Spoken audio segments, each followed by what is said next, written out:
ROG Flow Z13, o mais novo lançamento da ASUS aqui no Brasil, custando por volta dos R$26 mil. Esse notebook barra tablet traz um i9 de 12ª geração, placa de vídeo RTX 3050 Ti e tem entrada para placa de vídeo externa. É um notebook super potente, super leve, pesando apenas 1,18 kg. E nesse vídeo você confere comigo a análise completa dele e para quem que é esse tipo de notebook.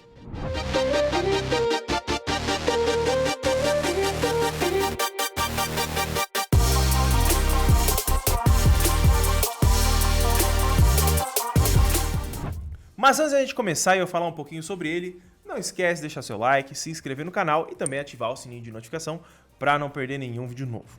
Eu vou deixar o link para você que queira adquirir esse notebook barra tablet aqui na descrição, ou para você que quer dar uma olhadinha se o preço que eu falei lá no início é verdade. Esse notebook aqui está custando por volta dos R$26 mil aqui no Brasil.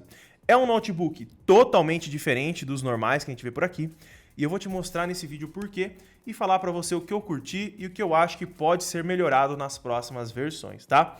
Ele é um computador que vira tablet. Olhando aí de cima, se você der uma olhadinha, ó, nós temos aqui a parte traseira dele, que é toda feita em metal. Então você conta aqui com uma construção super premium. Nós temos aqui uma aba onde a gente consegue erguer ele, tá? Para a gente ter aquele apoio que normalmente notebooks têm. Mas por esse daqui ser um tablet, ele acaba aí tendo um suporte um pouco diferenciado. Nós temos aqui na parte traseira as entradas de ar, tá? Onde ele é refrigerado. Temos uma câmera de 8 megapixels. Temos aqui uma parte onde ele acende e fica aceso o LED, onde você pode personalizar através do aplicativo. E nós temos também um ângulo de até 170 graus aqui nessa abertura, tá? Para você utilizar ele deitado aí tranquilamente durante a sua usabilidade. Na parte de trás, nós contamos com uma entrada para cartão microSD. Dentro dele já conta com um armazenamento interno SSD NVMe com a tecnologia PCI Express 4.0. E ainda assim você conta com uma entrada para cartão de memória caso você queira expandir essa memória interna dele. Temos aqui como verificar o armazenamento M2 e fazer a troca desse HD de 1 TB. E temos aqui, já nesse vidrinho, onde conta com os componentes internos do produto, nós temos, se a gente olhar bem de pertinho aqui, uma inscrição que mostra uma localização. E essa localização, se nós jogamos no Google Maps, ela nos joga lá para a sede da ASUS. Eu vou deixar uma imagem para vocês terem uma ideia, a localização, e isso daqui é bem legal, é um diferencial que eles trouxeram nesse produto. No geral, ele é todo feito de metal, tem uma construção bastante resistente, conta aqui na lateral com sensor de digitais junto com seu botão Power, botões de volume, temos uma entrada USB 3.2, entrada para fone de ouvido, duas saídas de alto-falante com tecnologia Dolby Atmos para você ter a maior imersividade possível em relação a áudio. E no outro lado nós temos uma entrada USB-C, essa USB-C é bem completa, ela funciona como DisplayPort também, você pode conectar um monitor ou até mesmo conectar um hub e carregar o seu notebook através dela, porque a conexão do carregador de 100 watts que já acompanha ele é USB-C. E ao lado nós temos aqui a entrada para conexão em placas de vídeo externa, tá? Aqui você pode estar fazendo a conexão até uma RTX 3080. Se eu conseguir tirar essa tampinha, vai ser bem legal. Então aqui, tirando a tampinha, nós temos uma entrada USB-C e uma entrada para você estar utilizando a placa de vídeo. Se você não for utilizar a placa de vídeo, você consegue utilizar essa entrada USB-C para outros fins, tá? Então você pode estar conectando aí um outro hub, enquanto você não coloca uma placa externa nele. E tem essa proteçãozinha em borracha, bem legal. Em relação à tela desse notebook barra tablet, nós temos uma belíssima tela IPS Touch de 120 Hz. Essa tela aqui conta com 100% de sRGB, o que é uma tela bastante linda, bonita e tem um brilho altíssimo. Você conta com a resolução 1920 por 1200, tecnologia HDR e Adaptive Sync. E o tamanho que ela traz é um tamanho bem confortável. Ele tem aqui 13.4 polegadas, que vai tornar o notebook com um tamanho bem legal e bem portátil para você poder levar para todo lugar. Já em relação à conectividade, o ROG Flow Z13 conta já com uma placa Wi-Fi 6E, bem atualizado, e também conta com Bluetooth 5.2 para você ter o máximo de conectividade sem fio aqui nele.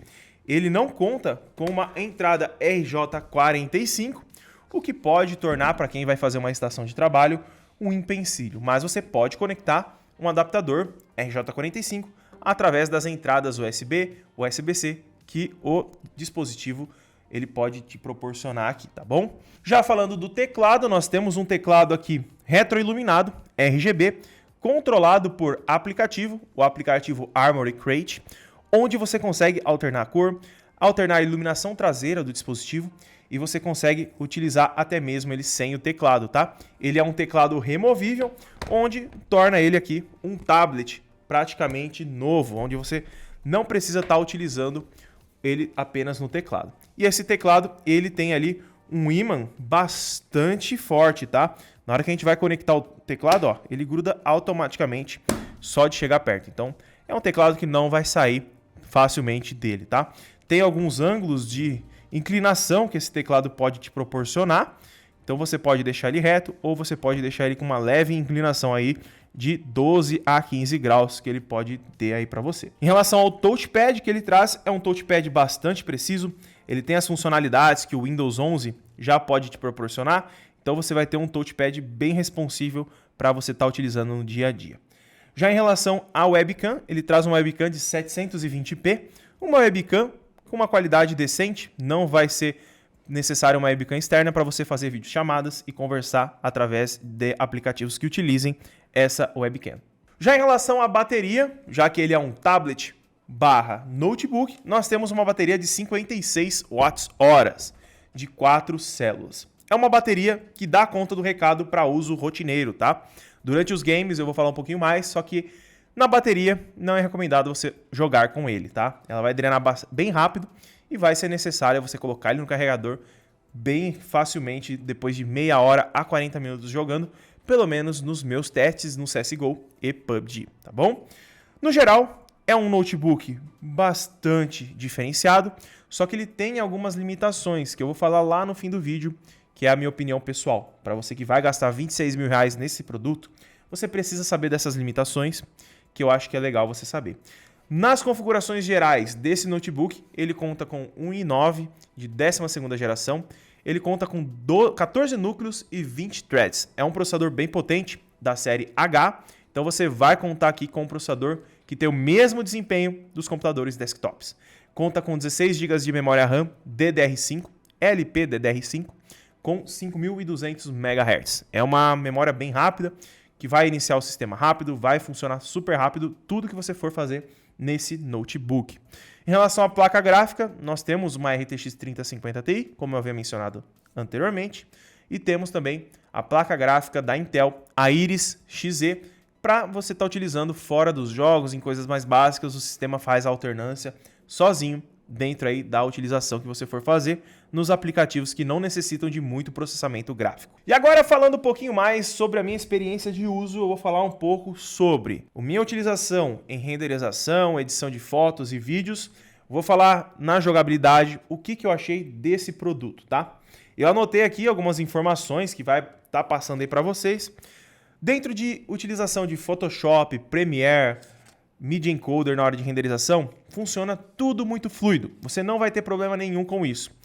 Na hora da renderização eu fiz alguns testes e o teste que eu fiz foi renderizar um vídeo de 12 minutos em 4K a 30 megabits de fresh rate, tá? De CBR, que o pessoal chama, constante bitrate, tá? E nesse teste que eu fiz, ele conseguiu atingir um tempo de 12 minutos e 48 segundos, tá? Na renderização de um vídeo de 12 minutos. Então nós tivemos praticamente 1 minuto e 2 a 3 segundos por segundo. Então tá ótimo, tá por minuto, tá ótimo. Então tá funcionando super bem. A renderização vai funcionar super rápido, mesmo tendo uma placa gráfica 3050 Ti. Você tem uma renderização em 4K bem alta, tá? Eu tenho ali um desktop com uma 3060 e ele faz quase a mesma média que esse notebook faz, tá? Então assim, ele até demora um pouquinho mais, por conta que nós temos um Ryzen ali que não ajuda muito. Mas aqui nós temos o Intel, que dá conta do recado e funciona super bem. Já em relação à temperatura durante a renderização, nós tivemos uma temperatura de CPU de 72 graus e placa de vídeo de 69, tá? A RTX 3050 Ti ficou em 69 graus. Uma temperatura ok, uma temperatura que ele conseguiu dissipar. O único porém é que quando a temperatura sobe, o ruído da ventoinha aqui na parte de trás é bastante alto. Por ser um notebook super compacto, um tablet super compacto, é normal e é, vamos dizer assim, aceitável esse tipo de ruído, porque ele conta aqui com uma refrigeração extra por conta de ter um processamento tão grande como esse, tá bom? E um ponto que eu achei que poderia ser melhor é a temperatura da carcaça, tá? Ela chegou a 44 graus e colocando a mão é um pouco incômodo de segurar o notebook barra tablet, tá? Eu vou chamar de notebook porque eu considero um notebook, tá? Mas ele tem ali uma temperatura um pouco alta na parte traseira, que eu achei que poderia ter um isolamento um pouco melhor. Mas por ser metal, isso ajuda a resfriar mais o dispositivo. Se você for utilizar na mesa, você nem vai sentir isso. Mas por ser um tablet também, na hora que você tiver com ele na mão e você for pôr para renderizar, você vai sentir o incômodo de ficar com ele na mão, tá bom? Já em jogos, vamos começar pelo CSGO, tá? Meu roteirinho aqui, anotações em relação a frame rate tá aqui. O CSGO, na qualidade máxima, tá? Ele atingiu ali uma média de 170 frames por segundo. O frame mínimo foi de 78 e o máximo de 385. Nós tivemos um frame rate bem alto, não senti engasgos, funciona super bem.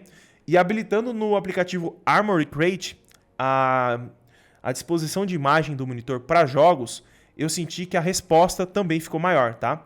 Quando eu deixo ele para modo tradicional, a resposta do monitor fica um pouco maior.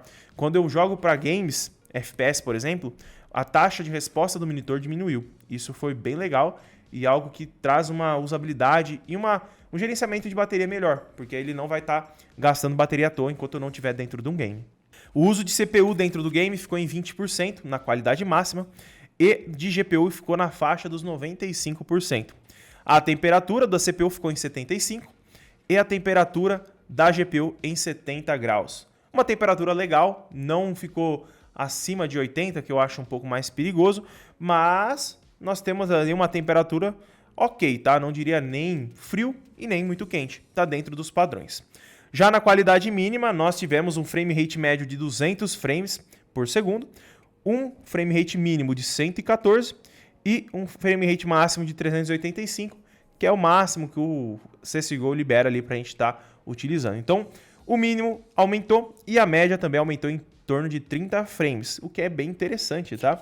Nós tivemos ali uma utilização na mesma faixa, tá? CPU em 20% e GPU entre 80% a 90%. Não chegou a 95% como no máximo. E tivemos um frame maior, tá? A temperatura se manteve na mesma faixa, o CPU ficou em 76 graus e a GPU ficou em 70 graus, não tendo alteração entre o máximo e mínimo, apenas um up a mais ali em relação a frame rates. Então, se você for jogar competitivo, é melhor você colocar ali no mínimo, tá? Já no PUBG, eu coloquei apenas no máximo para estressar ao máximo aqui a GPU e o CPU. Nós tivemos aqui um frame rate médio de 100 frames por segundo, um frame rate mínimo de 39 e um frame rate máximo de 239 frames. Então, a gente teve uma média de 100 frames aí na jogatina que eu fiz. A CPU, ela ficou entre 30% a 35%, mostrando que é uma CPU bem potente e que vai durar anos para você utilizar. Nós temos 35% utilizando no máximo um jogo bem pesado hoje em dia. Então, assim, muito bom, tá? Excelente. Em relação à temperatura, a CPU ficou em 76 graus. Mesma faixa que ficou ali no CSGO, mostrando que a eficiência de dissipação aqui que a ASUS colocou está bem distribuída e funciona muito bem, tá? Ela limita ali bem o processador a ficar nessa faixa de temperatura, mesmo exigindo mais aqui do processador e da GPU, como aconteceu agora. E a GPU ficou em 95% para cima em relação ao uso. E a temperatura dela ficou ali na faixa dos 70 a 71 graus, o que eu acho bastante positivo, levando em consideração que é um projeto super compacto. Nós temos notebooks que têm um espaço maior para refrigeração e não conseguem atingir a refrigeração que o Asus ROG Flow Z13 consegue te entregar. Já em relação aos pontos negativos que eu achei desse produto são o seguinte, tá? Para você que vai comprar um produto caro como esse, você precisa saber, e é legal você saber o que esse produto vai ter de limitações. Em relação a uma delas é a memória RAM. Ele suporta apenas 16 GB de memória RAM, o que é, eu acho que o maior ponto negativo desse produto. Tá? Eu já estou falando de primeira aqui para você já ter certeza que isso daí vai ser uma limitação. 16 GB de memória RAM hoje é o mínimo para quem trabalha com edição, para quem trabalha com aplicativos pesados. E daqui 3, 4 anos, quando você precisar fazer um upgrade, por exemplo, você não pode, por exemplo, colocar 32 GB. Pelo menos essa é a informação que está no site da ASUS. Máxima memória suportada, 16 GB de RAM. Se tiver errado, aí a culpa não é minha. Mas tá lá, 16 GB de RAM. Eu não vou abrir um produto de 26 mil reais para colocar uma memória aqui e dar um BO para mim depois, tá? Em relação à temperatura da carcaça, é um outro ponto. Se você for utilizar ele para tarefas mais pesadas no seu colo, na sua mão, vai ser incômodo você utilizar. Então, para tarefas mais pesadas, modo notebook, na mesa, beleza, ponto negativo, sumiu. Tranquilo? E também a utilização dele em colo. Por exemplo, um notebook, por exemplo, quando eu utilizo, eu gosto de levar para dentro de casa, colocar ali na mesa, ou às vezes sentar no sofá, deixar ele no meu colo. E com o ROG Flow Z13 isso daqui não é possível. Na hora que eu vou utilizar, ele não tem aquele suporte que trava, né, aqui o notebook na hora que você abre ele. Então você fica limitado a ter um suporte, uma mesa, algum local para colocar ele ou utilizar ele na mão. O que eu acho que, assim, é uma característica do produto, não um ponto negativo para você ter em relação a ele. Mas, no geral, funciona bem. Você vai ter ali um misto entre tablet, notebook super potente, tranquilamente, vai durar anos. O único ponto que eu acho que deveria ser melhor é nessa questão da memória RAM. 16 GB somente, eu acho que é uma limitação bastante grave para um notebook nessa faixa de preço. Então, galera, essa foi a análise completa do ROG Flow Z13. Espero que você tenha gostado. Não esquece de deixar o like, se inscrever no canal. No mais, é um notebook que se você falasse, Luan, se Intel te desse, você ficaria? Ficaria. É mesmo? Mas eu sentiria falta em relação ali a utilizar ele no colo. Ele ficaria mais limitado a eu deixar ele numa mesa ou utilizar ele no modo tablet, que é um modo bem legal, tá bom? Então, não esquece de deixar o like, se inscrever no canal, ativa o sininho de notificação. Muito obrigado e até o próximo vídeo.